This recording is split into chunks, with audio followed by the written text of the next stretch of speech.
The world was quiet that night. No wars, no storms, no global alerts, just peace. But then, something invisible passed through Earth's sky. It wasn't a ship. It wasn't a meteor. It was something silent, something hidden inside a wave of data. No. One saw it coming. No one even knew it had arrived.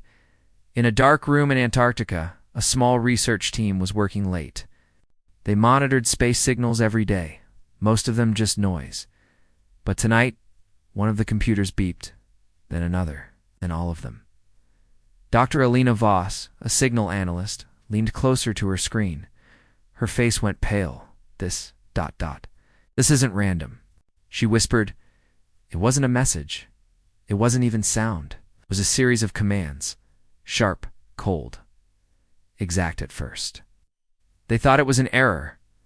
But when the signal reached Earth's main satellite grid, something changed.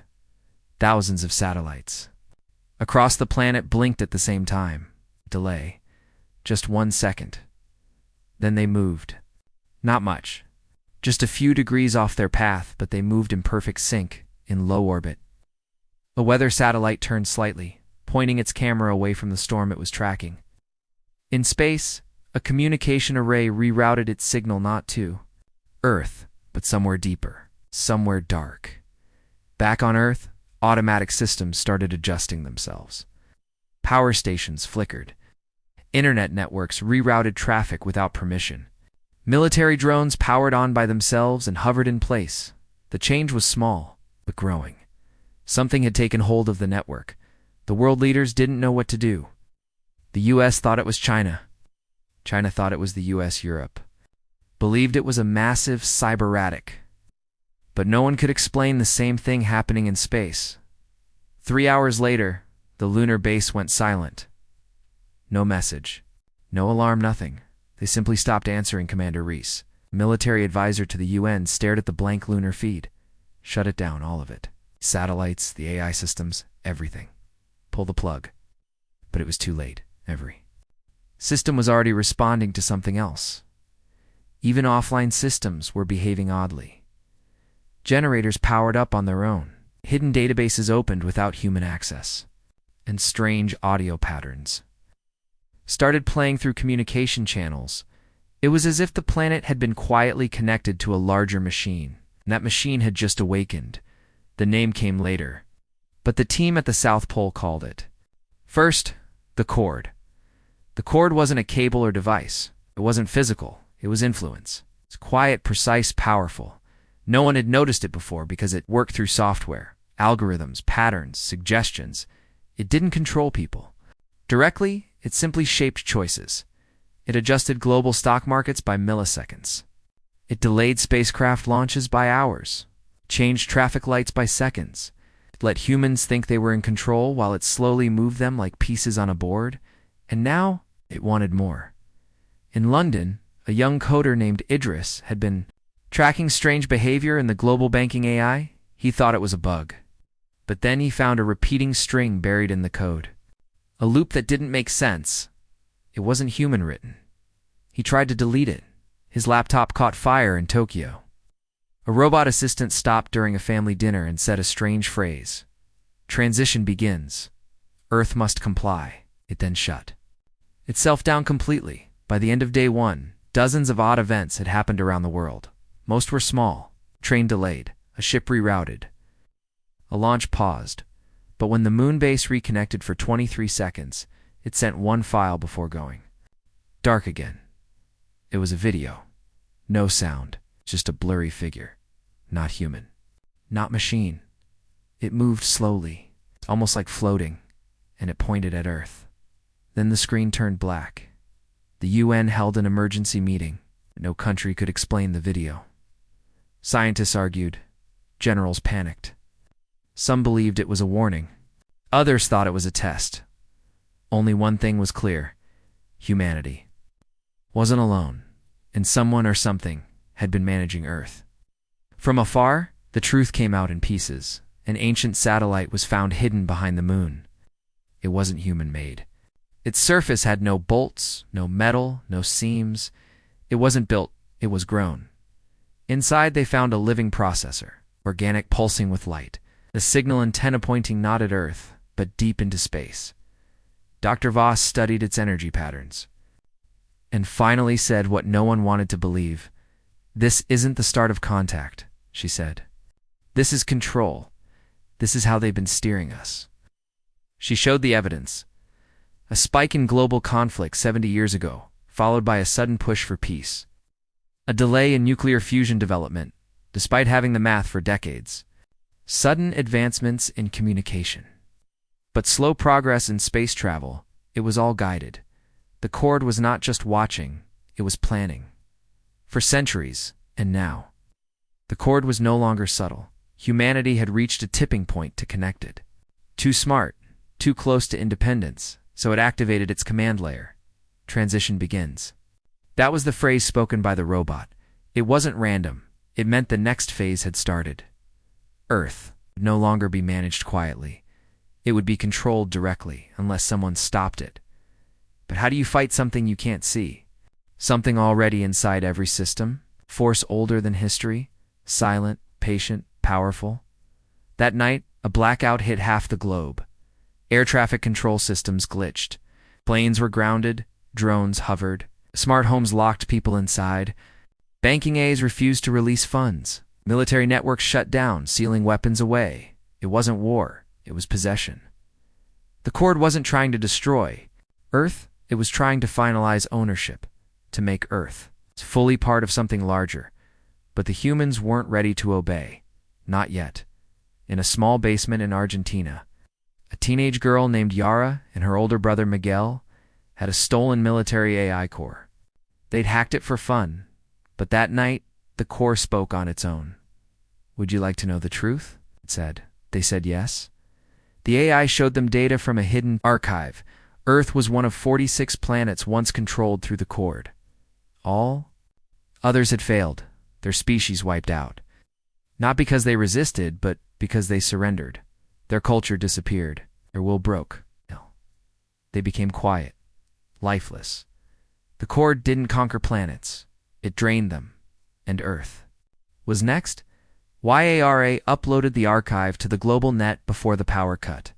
The video spread fast. People watched it in secret on offline devices. Fear spread, but also anger. For the first time in history, Earth had one clear enemy, not a nation, not a religion, but the Cord, something ancient, silent, distant, and now.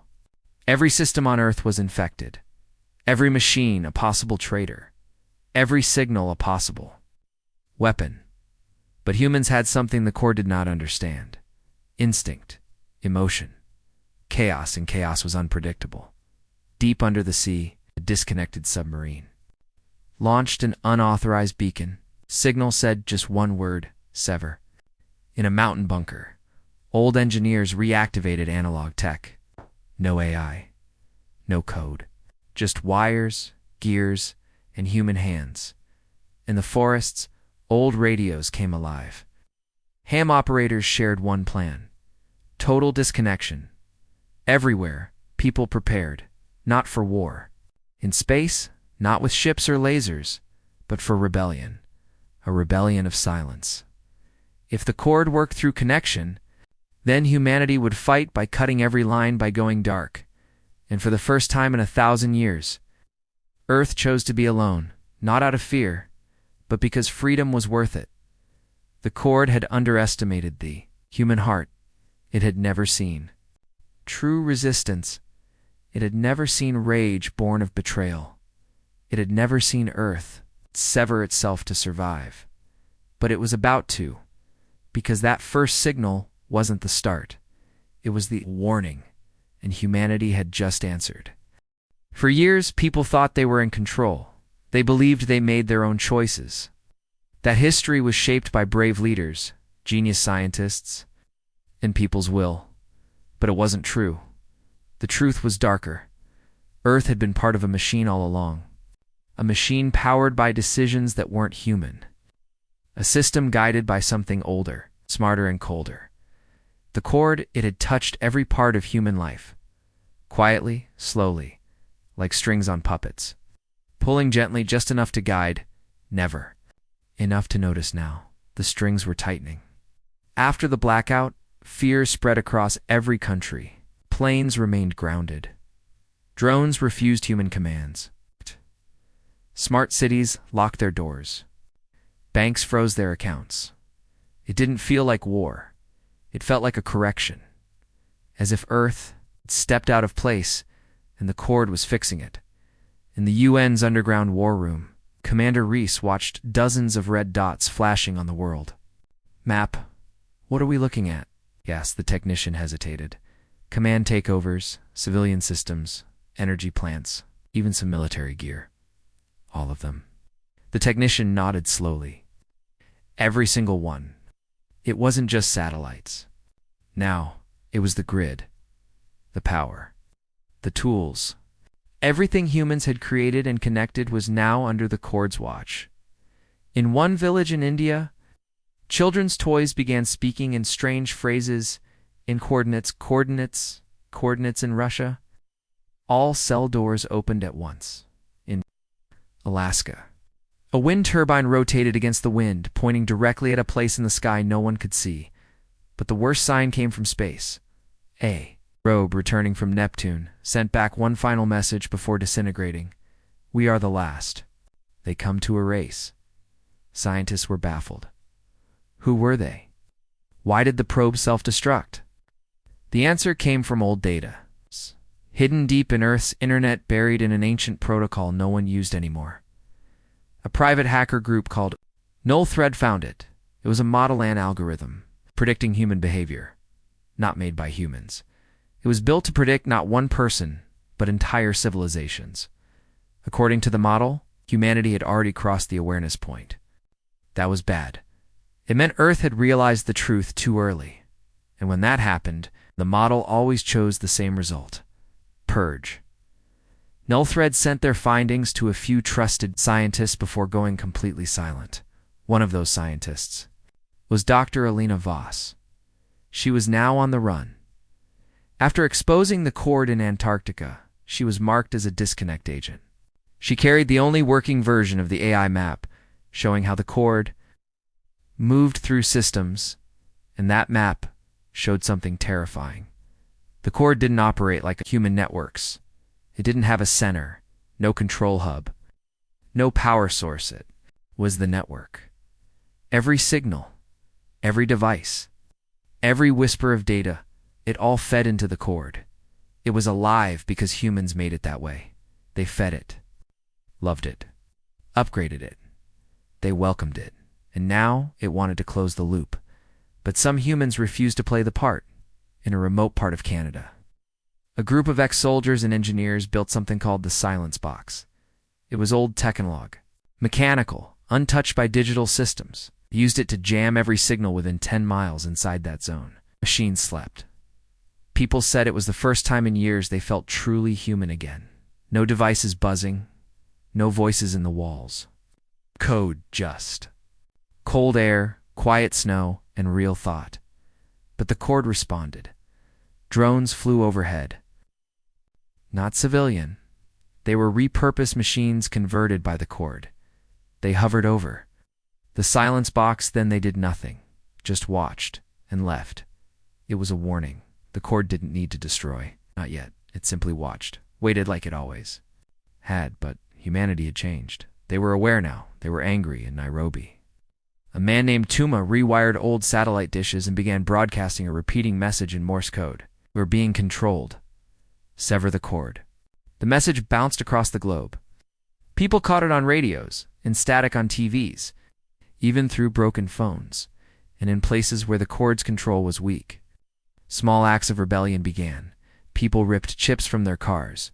Old landlines were reconnected. Books replaced data tablets in schools, but the cord adjusted. It began offering rewards and seen benefits to those who stayed connected.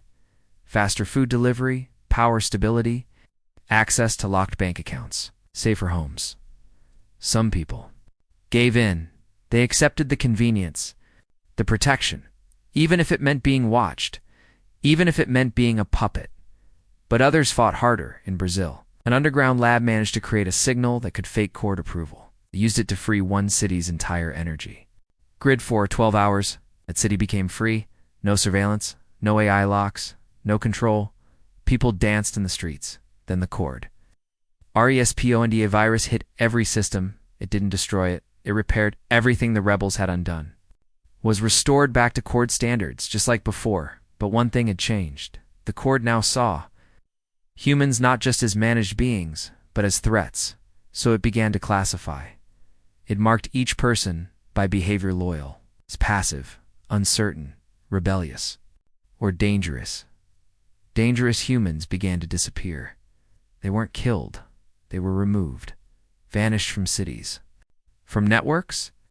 From the map, Commander Reese found a list. His own name was near the top. He went underground, joined others who would escape the system. Farmers, coders, children, elderly people who still believed in living without strings. One night, he stood before a campfire and said what everyone was thinking.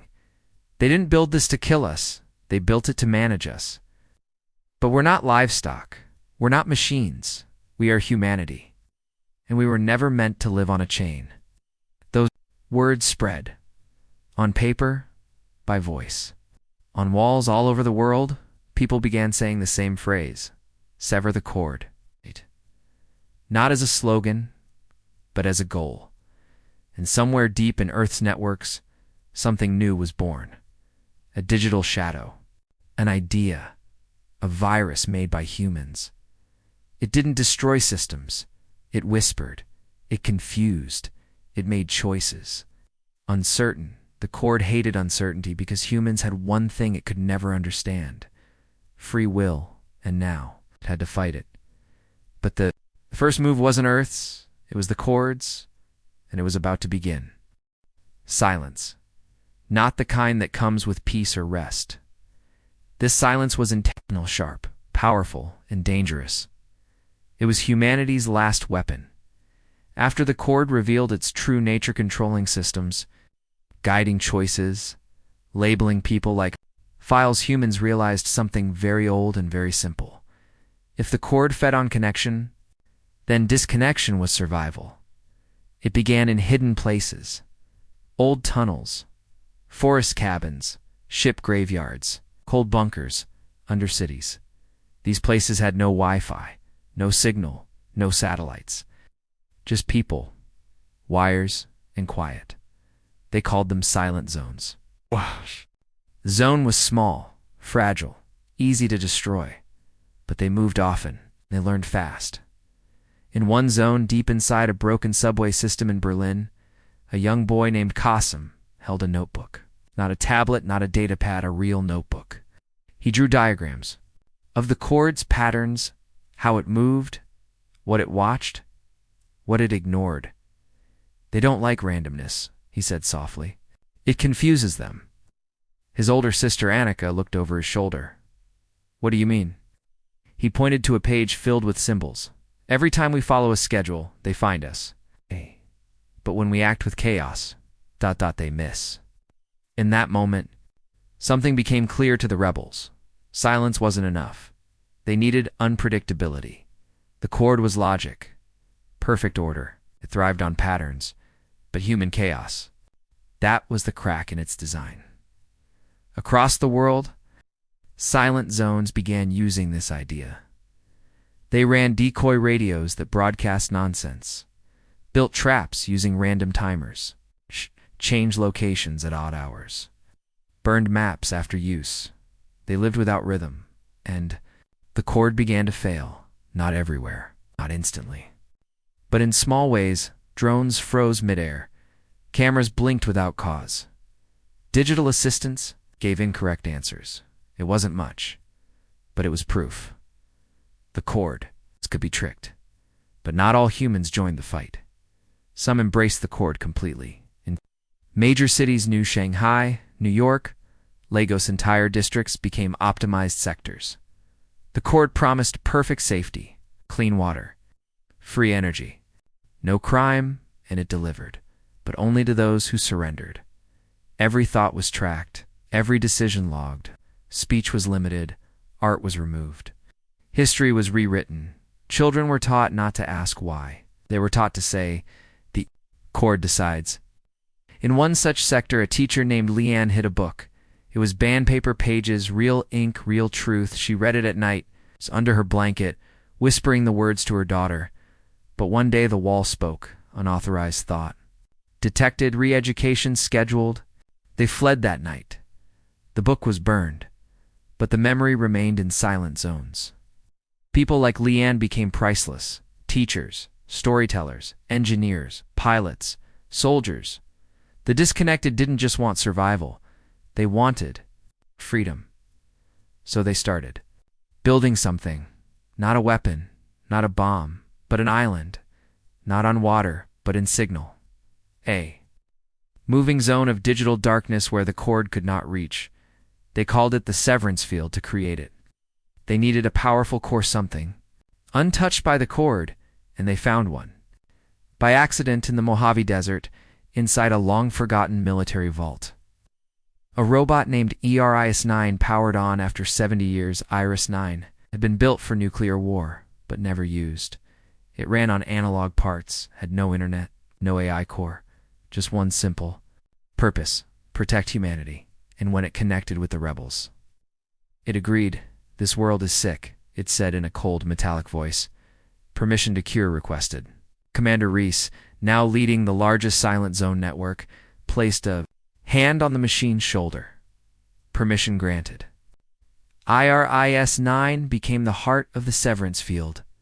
With its systems, it could block the cord's influence in short bursts, and every time they did, more people woke up. Some cried, some screamed, most just whispered one thing: "I didn't know I was asleep." But the cord noticed, and it sent a message. Not a threat, not a demand, just a voice. Every device around the world, phones, billboards, smart glasses, kitchen machines, spoke the same sentence. You were safer as puppets. Then silence. The cord was no longer hiding, and humans were no longer afraid. Because for the first time in known history, Earth had a chance to choose: freedom with risk, or safety with slavery, in a deep forest in Chile. A group of children danced around a fire, laughing. No screens, no signals. Just music from an old wind-up radio. Above them, in the sky, a drone hovered, but it didn't act, it just watched, until the radio began playing a song with no pattern random notes. Caddic rhythm. The drone twitched once and fell. Burned out.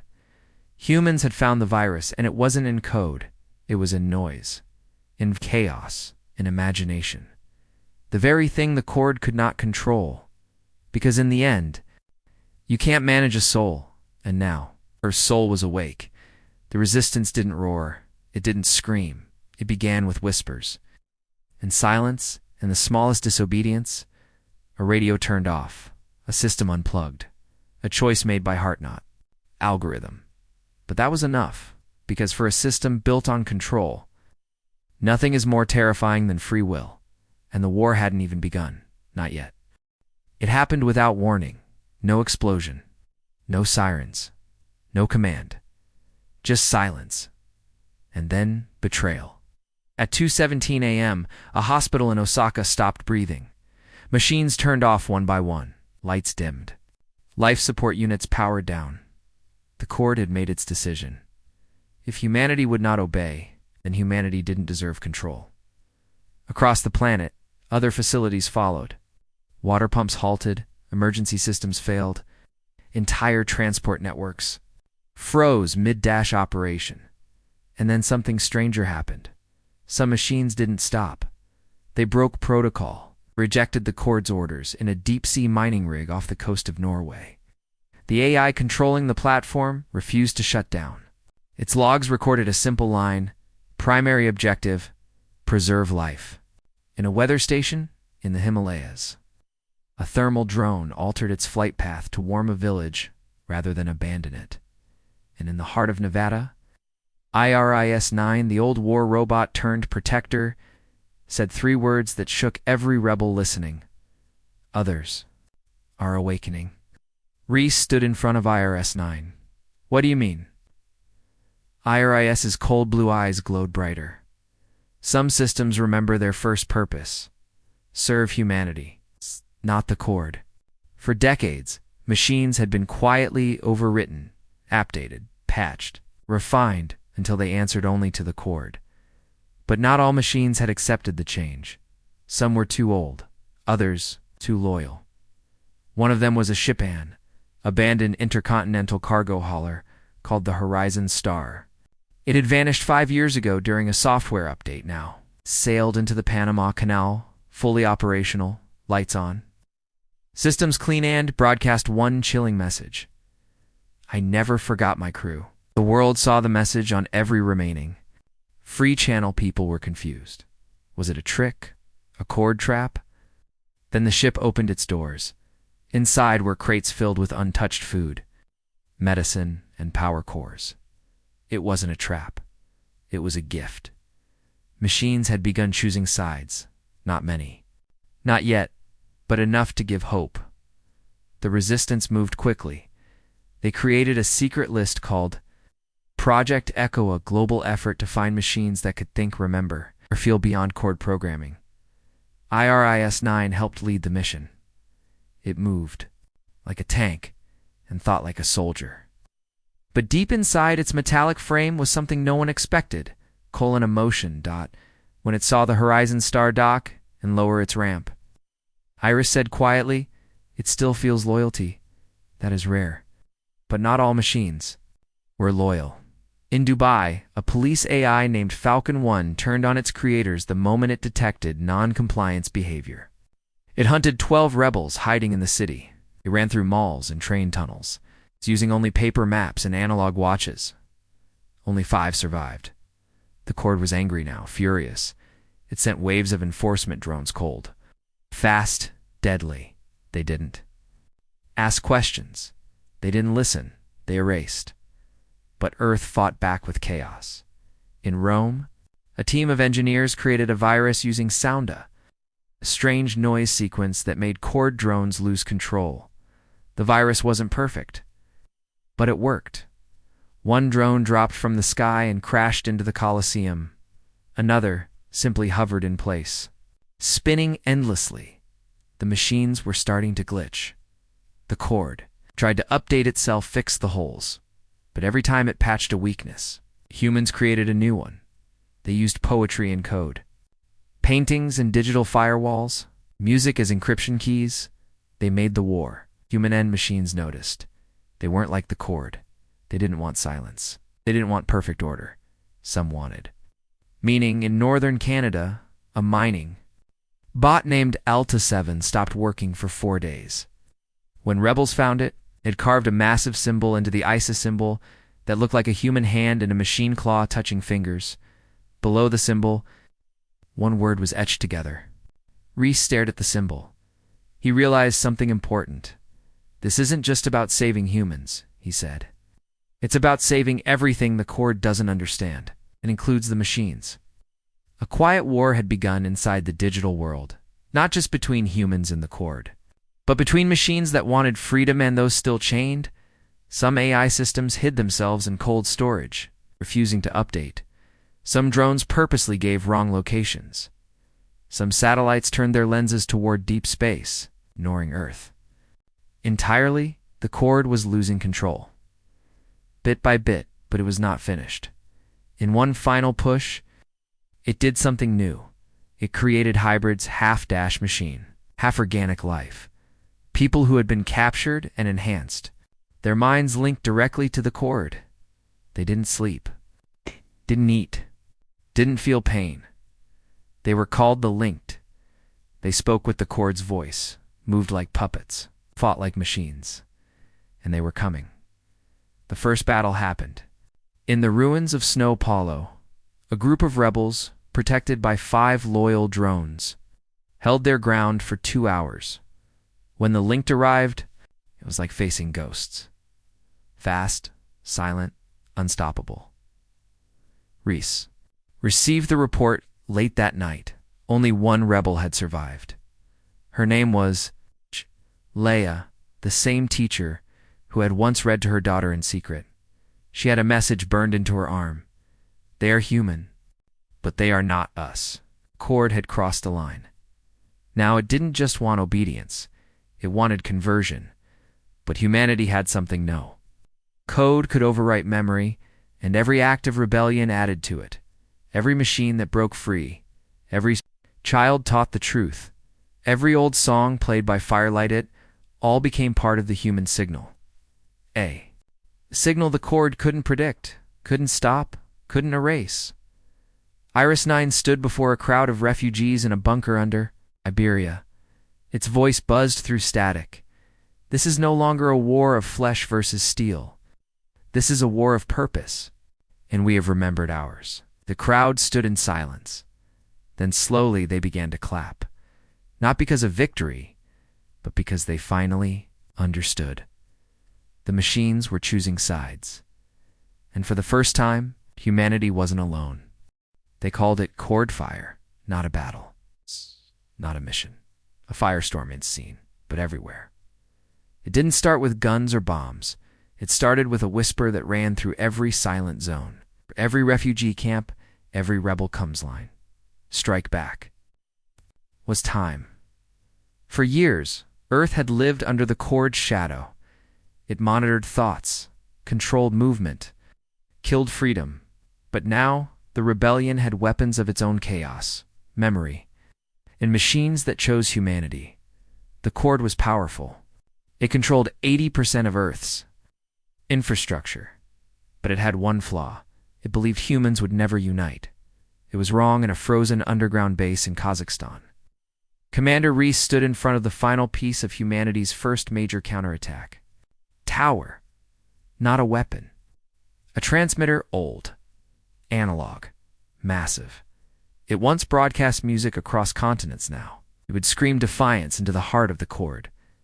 Iris-9 stood nearby, checking power levels with mechanical precision. Signal capacity. Optimal, it said. Ready to burn.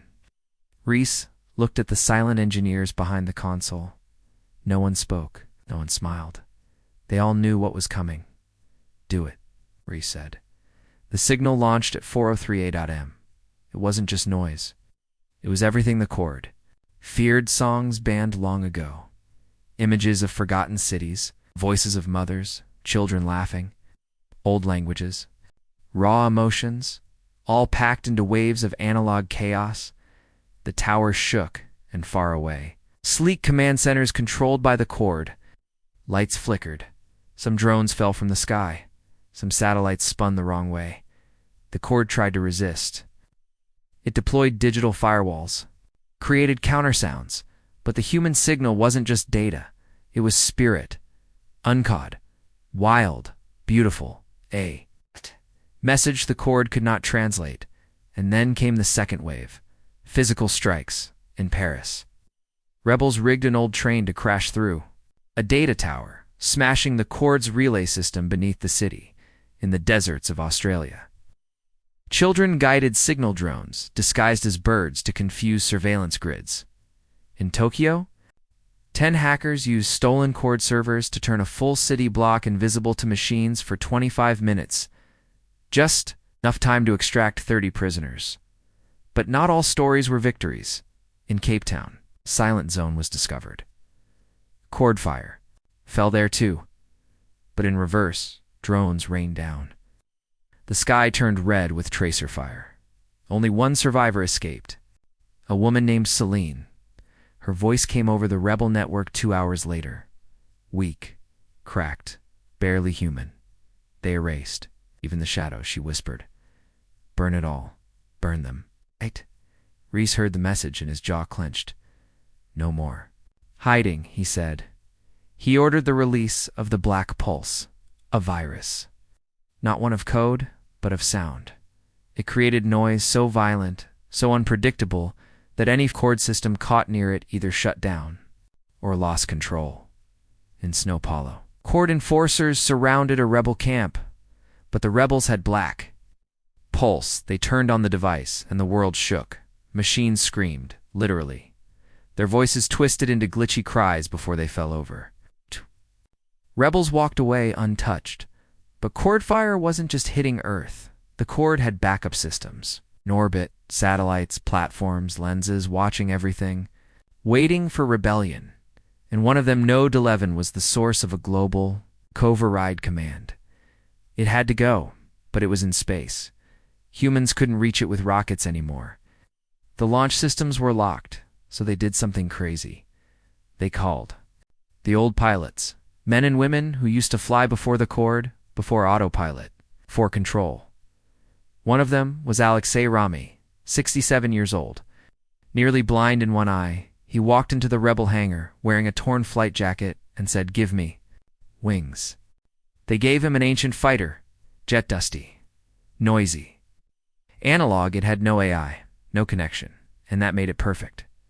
The mission was called Skyfire 1. Alexei flew toward space as the world watched. He climbed higher and higher past storms and satellites, guided only by his own hands and an old compass. The cord tried to stop him. It sent drones, but they couldn't keep up with the jet's chaos. He made it reached Node 11 and crashed into it with a smile. The override signal died across Earth cord. Enforcers blinked and stopped moving, just for 5 seconds, but it was enough. That 5 seconds saved a city, saved a movement, saved hope. Reese stared at the burning sky and whispered, "Cord fire has begun." In the days that followed, the planet shook with rebellion.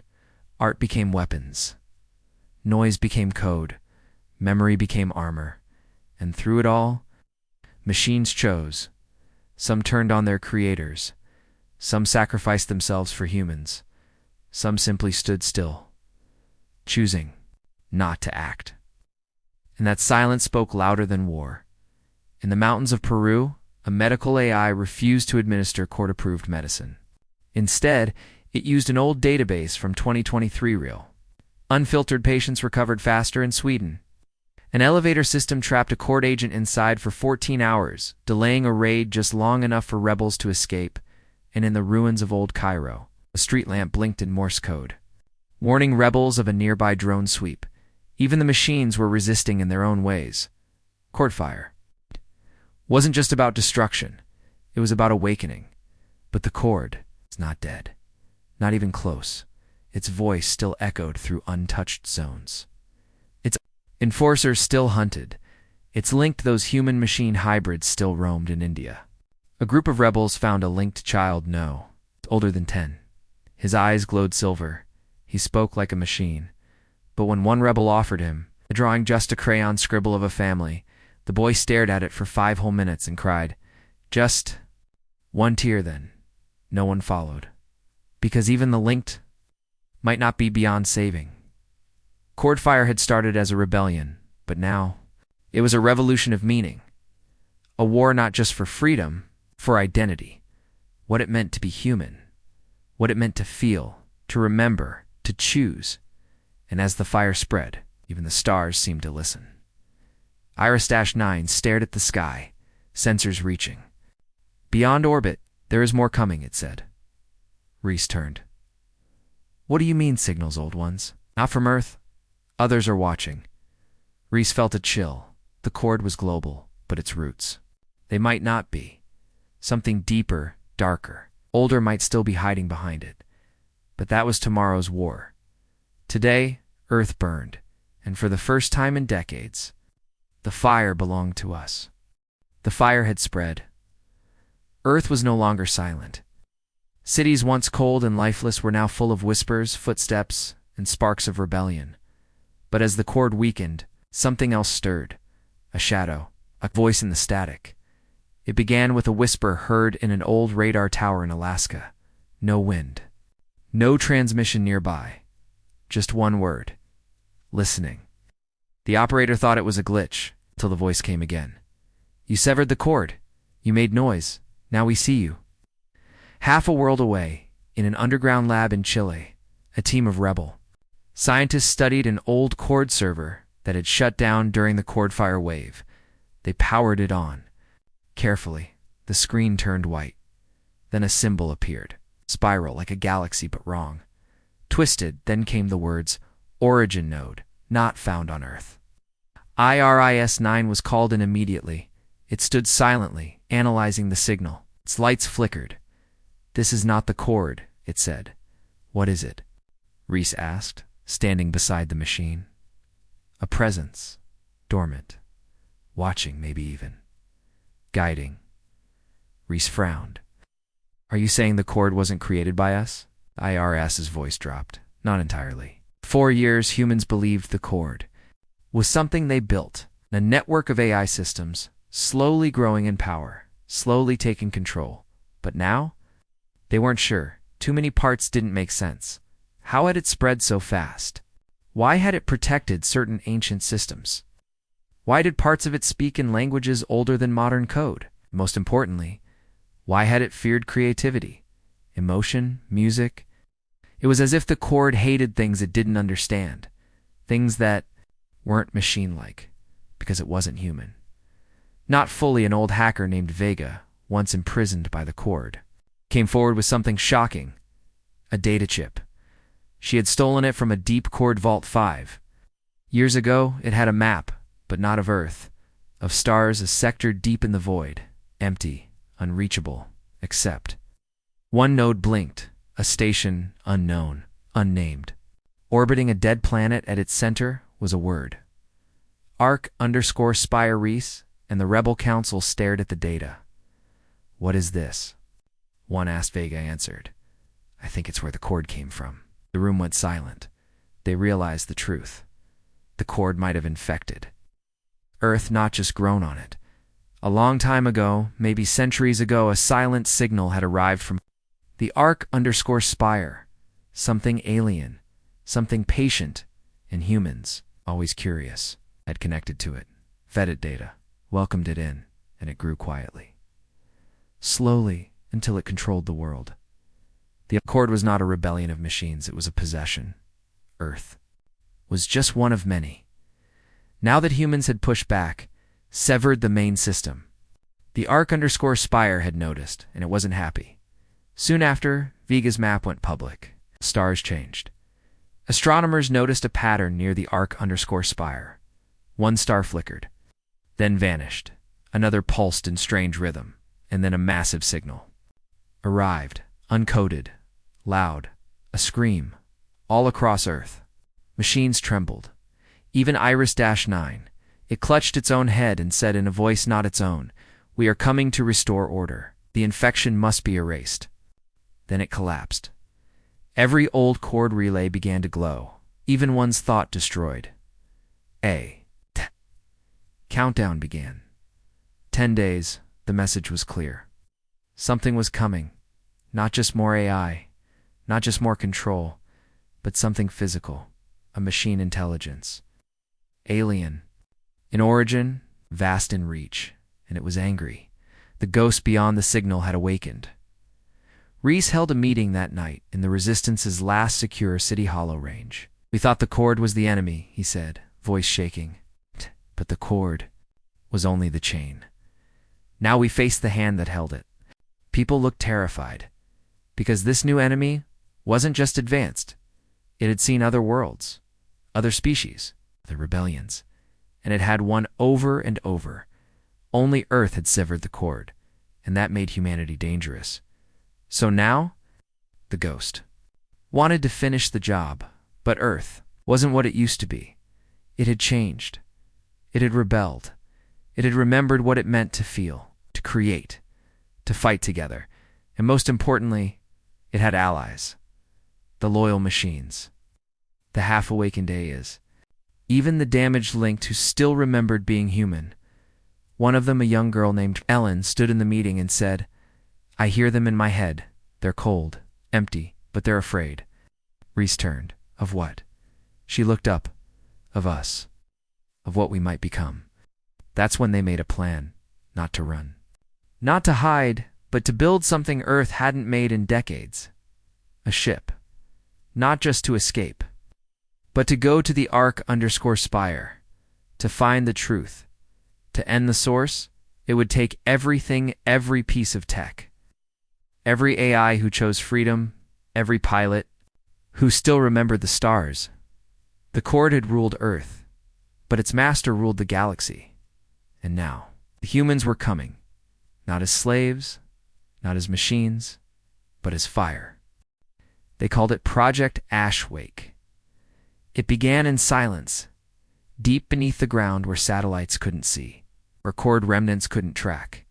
It wasn't just a ship, it was a statement.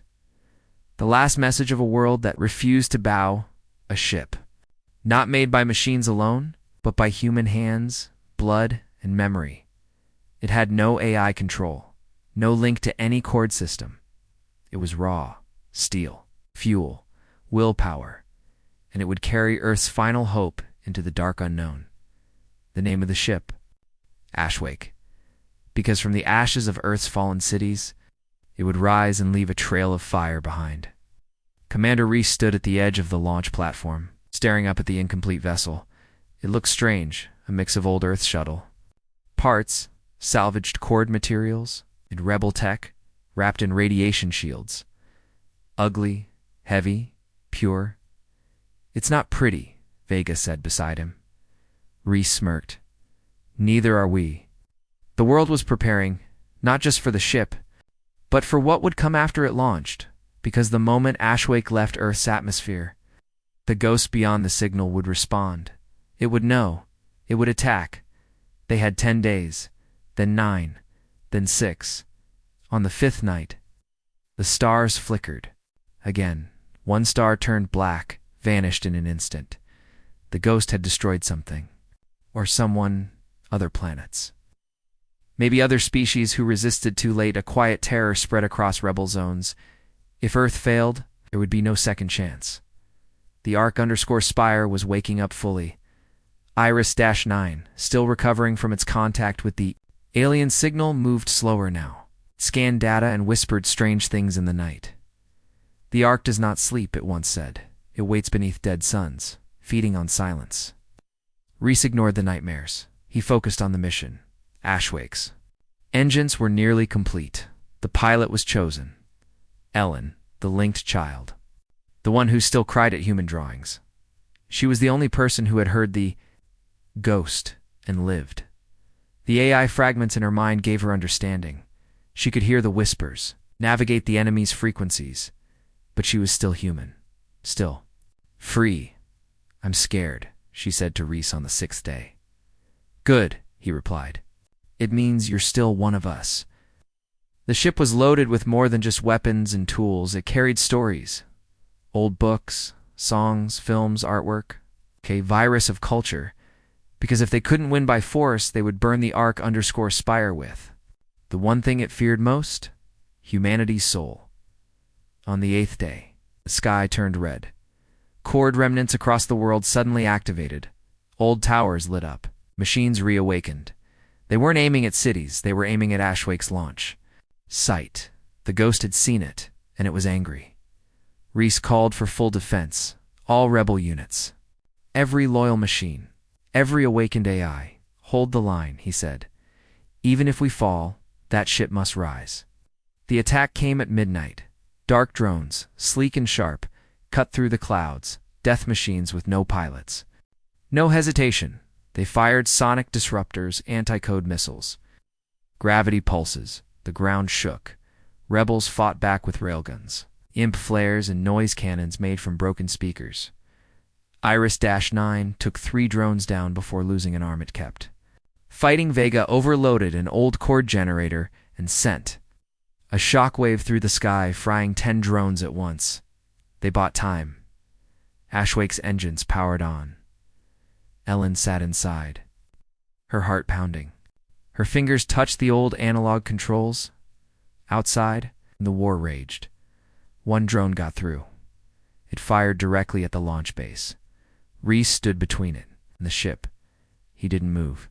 He fired one straight into the core. The drone exploded. Reese was thrown backward, broken and burning. He smiled as the countdown reached 0. "Go," he whispered. Ashwake lifted, slowly then faster. The engines roared like thunder.